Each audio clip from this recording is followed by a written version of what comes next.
Բարև ձեզ սիրելի ունկնդիրներ։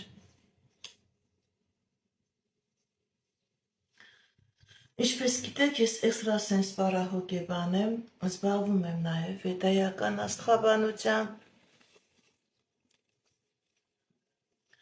նայում եմ նեգատիվ էներգիայում մաքրում, աստղային քարտեզ եմ մեկնաբանում, երազներ եմ մեկնաբանում, թալիսմաններ եմ պատրաստում և ակտիվացնում։ Ես Երևանում եմ։ Եթե ձեզ անհրաժեշտ է իմ ծառայությունը, կարող եք դիմել։ Եթե չեք կարող այցելել, աշխատում եմ նաև օնլայն տեսազանգի միջոցով։ Իմ բոլոր ուղիղեթերները պահպանվում են իմ YouTube-յան ալիքներում, Facebook-յան ալիքներում, Instagram-ում, TikTok-յան ալիքներում, կոնտակտում, գրանցվեք, որպեսզի ինֆորմացված լինեք։ Այդտեղ ձեզ հետաքրքրող շատ ինֆորմացիա կա, տեսա հոլովակներ կա, կանխատեսումներ կա, որը ես գիտեմ ձեր ամբողջ կյանքի ընթացքում անհրաժեշտ կլինեն։ Հմայախոսություններ կա, ծիսակարգեր կա, որոնք ես ձեզ նվիրում եմ ի սրտե եւ գիտեմ, որ դրանք ձեր ամբողջ կյանքի ընթացքում անհրաժեշտ կլինեն։ Ինչի մասին եմ այժմ սիրելիներս ցանկանում ես ձեզ հետ խոսել։ Ուզում եմ խոսել ֆինանսական էներգետիկայի մասին, ֆինանսական հոսքերի մասին։ Ինչպես գիտեք, սիրելիներս, եթե մարդը ֆինանսապես ապահովված է լինում, ինքը իր կյանքի մեջ հասնում է շատ բարձունքների, հասնում է շատ իր բոլոր երազանքներին, իր նպատակներին, ինքը կարողանում է կյանքի բոլոր բարիքներից օգտվել։ Իսկ եթե մարդը ֆինանսապես անկայուն ազնվորություն է, ֆինանսապես ինքը իրեն զգում է ընկճված վիճակում, այդ ազնվորությունը իր կյանքի ընթացքում անընդհատ խնդիրների մեջ է։ Գիտեք ինչ, շատ սխալ է, երբ որ մենք ապրել ենք խորհրդային տարիներին, ես ինքս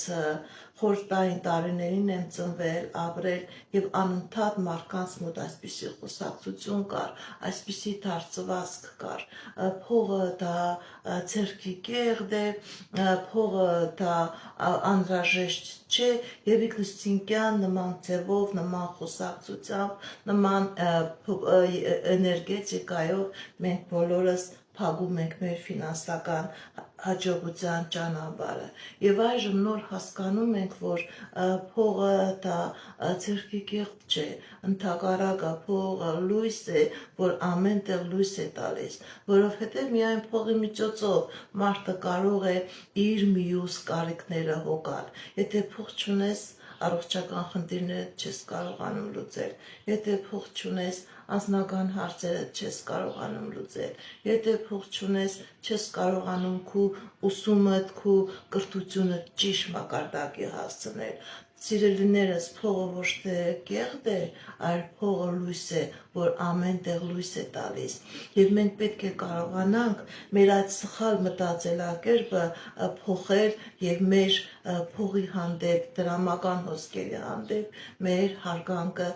ցույց տալ դիեզերքին։ Փողը կեղտ չէ։ Փողը շատ դեպքերում մարդիկ միշտ ասում են, որ փողը միայն ստեղծվում է,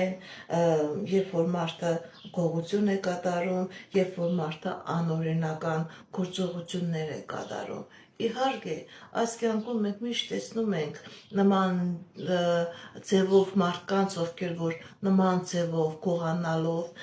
անհաշտարության ձևով, սխալ հանցագործությունների ձևով է ինչ-որ դրամական հոսքեր կուտակել, բայց ինքը հետագայում իր կատարած այդ գործողությունների համար ինքը Աստծուն նաև իրավական մարմիններին պատասխան կտա։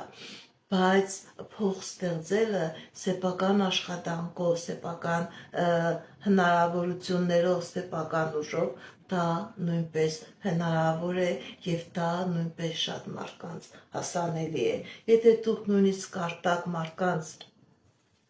կյանքի պատմությունը, դուք կհասկանաք, որ մարդիկ կան, ովքեր որ 0-ից, մինուսից իրենք կուտակել են, ստեղծել են իրենց ֆինանսական հաջողությունը, իրենց ֆինանսական հիմքերը։ Եվ ես այժմ ուզում եմ որոշակի ձևով խորհուրդ տալ, ինչպես վերականգնել ձեր ֆինանսական հոսքերը։ Սիրելիներս, առաջի հերթին ունեցեք դրամապանակ, որի գույնի էներգետիկան հողի էներգետիկա է։ Եթե ձեր դրամապանակը կարմիր է, կարմիր էներգետիկան դա կրագի էներգետիկա է։ Դուք անընդհատ, եթե ունեք նման դրամապանակ, դուք անընդհատ ցանկանում եք չկանխատեսված փողային գործարքներ կատարել, գնումներ կատարել, որը հետագայում դուք ոչ այդ գնումից օգտվում եք, ոչ ձեր կատարած գործարքներից եք օգտվում, դա ձեզ հաճույք չի բերում։ Կրագի էներգիայով դրամապանակը, կարմիր գույնի դրամապանակը ձեզ սիրելիներս ուղղորդում է սխալ գործողությունների աննպատակ ծախսերի։ Անպայման ձեր դրամապանակը պետք է լինի հողի էներգետիկայով, որովհետև փողի էներգետիկան ինքը նույնպես հողի էներգետիկա է, ինքը նյութականի էներգետիկա է, եւ ձեր դրամապանակը պետք է անպայման լինի կամ սև կամ կանաչ գույն։ Սև եւ կանաչ գույնը ինքը հողի տարերքի էներգետիկա է։ Դրամապանակի մեջ պետք է լինի միայն դրամները, պետք է լինի միայն ձեր դրամանիշները, եւ շքան հնարավոր է պետք է դա գեղեցիկ, խնամված, դասավորված լինի, մեծից մինչև փոքր հերթականությամբ։ Դրամապանակի մեջ պետք է, եթե ունեք դրամական թալիսմաններ, պետք է լինի միայն այդ թալիսմանը, պետք է լինին դրամները, պետք է լինեն նաև մնրադրամները, եթե դուք ունեք բանկային քարտ, որով կատարում եք ձեր գործարքները, կարող է լինի նաև այդ բանկային քարտը, բայց բանկային քարտը չպետք է լինի դատարկ։ Եթե դուք նույնիսկ ձեր բանկային քարտով ինչ-որ գործարքներ եք կատարում, մինչև վերջ այդ քարտը մի դատարկեք, ինչ որ լումա եւ լավ կլինի, որ դա լինի 8 թվանշանով թողնեք, 8 դրամ, 8000 դրամ, 800 դրամ, անպայման 80,000 դրամ, անպայման այդ լումայով, այդ դրամանիշով գումար թողեք ձեր քարտի մեջ, մինչև վերջ մի դատարկեք քարտը, իսկ եթե դատարկում եք, ուրեմն այդ քարտը մի դրեք ձեր դրամապանակի մեջ։ Դրամապանակի մեջ չպետք է լինի ձեր հարազատների, ձեր երեխաների, ձեր ծնողների նկարները, ձեր սիրեցյալների նկարները։ Դուք նման ձևով այդ ազնվորություններին, ում նկարը պահում եք ձեր դրամապանակի մեջ, իրենց ուղղորդում եք դրամը տարօրինակ ձևով ծախսելու էներգետիկա, այլ ոչ թե դրամ ստեղծելու, դրամ կուտակելու, հավաքելու էներգետիկա։ Մարդու նկարը ինքը ունի իր տեղը, որտեղ դուք այդ ձեր ընտանեկան ալբոմի մեջ կարող եք այդ նկարը պահել։ Սիրելիներս, եթե դուք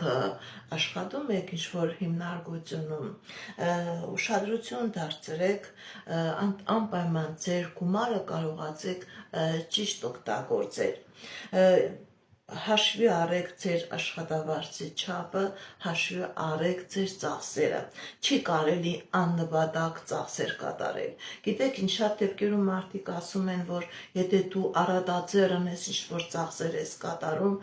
տիեզերքը ձեզ տալիս է։ Ոչ, չմտածված ծախսեր չի կարելի կատարել։ Մարդը պետք է անպայման սկսե անկախ դրանից ինչպիսի աշխատավարձ ունի, ինքը պետք է իր աշխատավարձի 10% անպայման կուտակե։ 100,000 է աշխատում, ուրեմն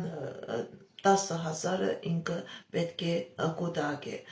Անպայման, որպեսզի ինքը կամաց հիմք ունենա իր կյանքի համար, հիմք ունենա հետագա